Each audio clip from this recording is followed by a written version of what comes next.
Well, since last time that you and I talked, completely unexpectedly, you and Jin hashed it out, Right, got together, right, they actually did an interview together. right. I had interviewed Jin some years back before you and I had actually met. And I had talked to Jin about that shooting situation. Mm-hmm. But after the interview, he called me and very respectfully and politely asked if I could take that part out. Mm-hmm. And once or twice I kind of revisited. I would hit him back, say, hey, is it cool if I put it out now? He's like, nah, I'd rather you just not put it out. So I never put it out. And you and Would I. you put it out now? No, well, I mean, only if he said it was okay, but I wouldn't, I respect people's wishes. If he called me up and said, hey, I want you to put it out now, cool. Yeah. If not, it'll just stay buried. Yeah. Our first interview was about that shooting situation where, just to do a quick rehash, some situations, a situation broke out at a club. You ended up shooting one of his associates. You went on the run and you ended up going to prison. Right. And he actually testified against you, right? No, he didn't. He did not. He did point me out of a photo array. He did give a statement. He gave a statement. He didn't take the stand. Was he supposed to take the stand? I didn't take it to trial.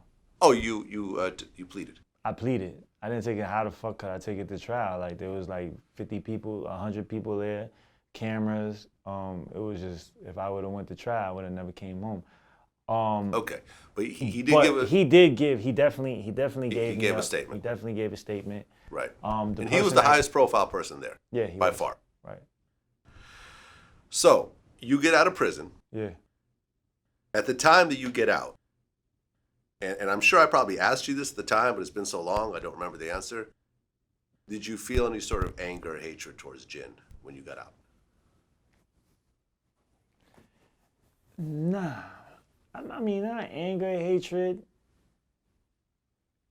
Maybe a little bit. Maybe I was just like, yo, man, fuck him. But I was more cautious of me rubbing him the wrong way where he got scared and would call the police on me and what I mean, get me back to jail. Because that was already done. So what I'm saying is, if I made him feel uncomfortable, and we're like in New York. He comes to New York. He lives in New York. His family's in New York, and he's a rapper. I'm aspiring rapper.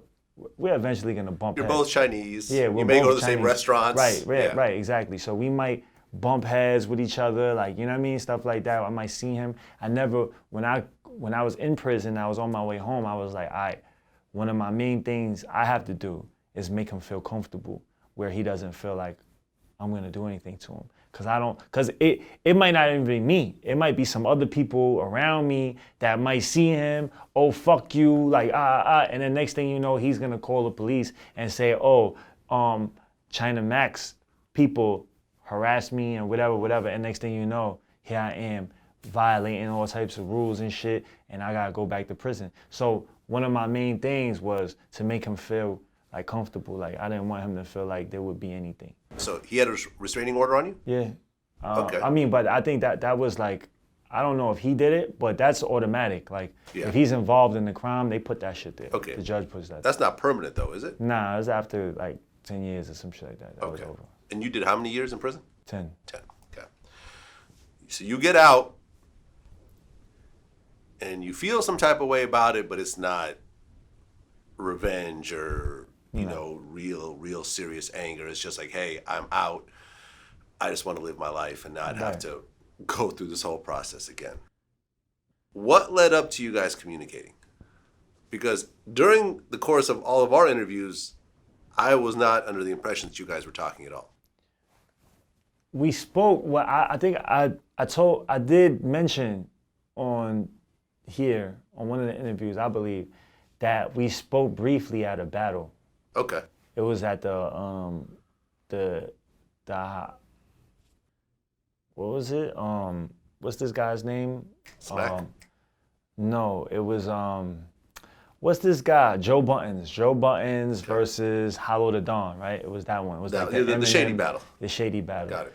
And I had seen him there.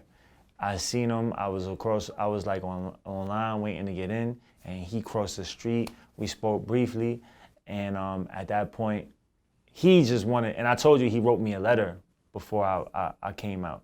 Huh. Like before I came out from prison, before I was like a couple months before I came home, he had wrote me a letter, because he wants to make sure, just as much as I wanted to make sure he didn't feel, like threatened in any way, so he would turn me back to jail. He wanted to make sure that I didn't feel any type of way where he would have to go through the same shit he just went through, you know what I'm saying, like a couple years back. So we was both kind of like in the same place, just different places, different sides of the spectrum, but we was in the same place. And so he saw me, we spoke, I made sure I told him, yo, is we good, right? And then after that, he did his thing. I didn't speak to him. We didn't really speak. And then we kind of like here and there, spoke on social media a little bit here and there. And then I came up with the idea to actually have a sit down with him, right? And I did that because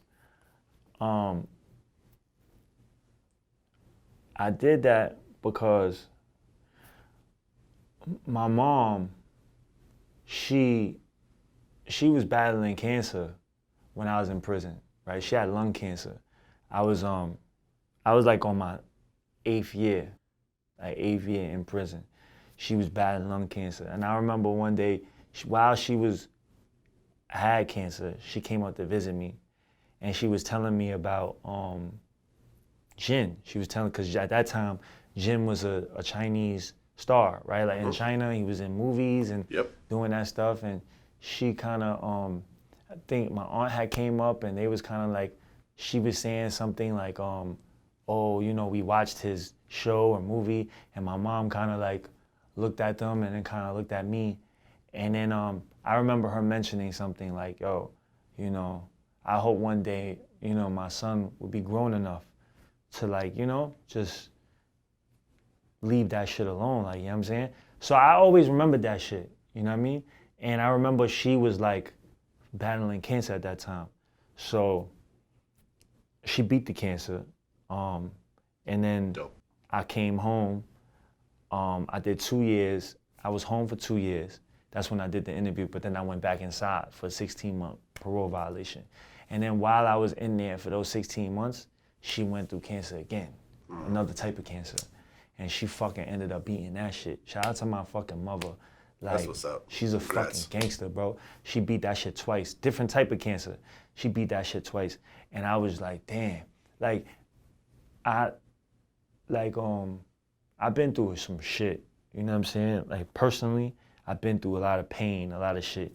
You know what I mean? But when you have your mother going through some shit like that and you can't beat it, I think that's like the slow knife in your stomach turning slow type shit. And it's like you don't have no control. There's nothing you can do. You know what I'm saying? Even though you don't have no control with cancer anyway, if that person can't fight it, there's nothing you can actually do, right? But me being in prison, I felt like increased the stress, you know what I'm saying? And which increased that shit, you know what I'm saying? And then, and I couldn't do anything for her. Like I couldn't bring her to the doctor. I couldn't do none of that shit, you know what I'm saying?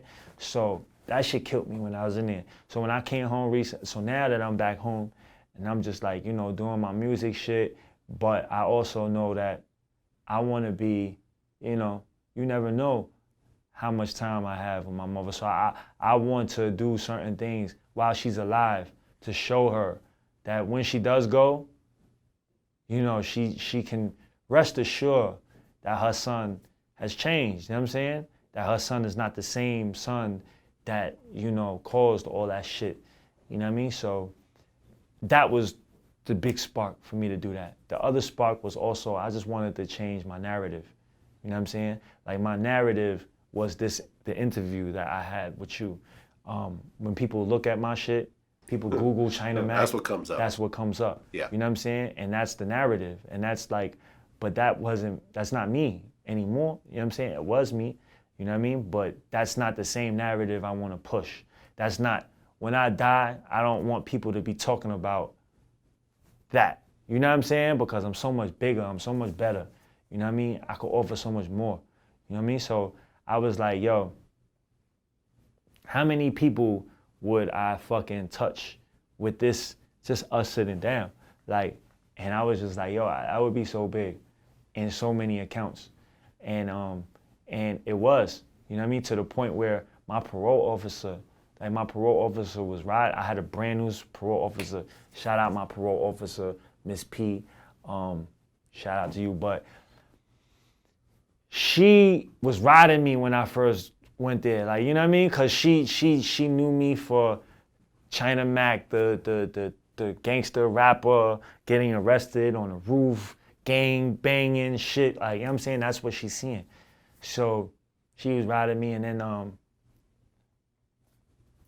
I went in one day and she said, yo, after all the formalities and shit, she looked at me, she was like, I saw your interview, you know what I'm saying?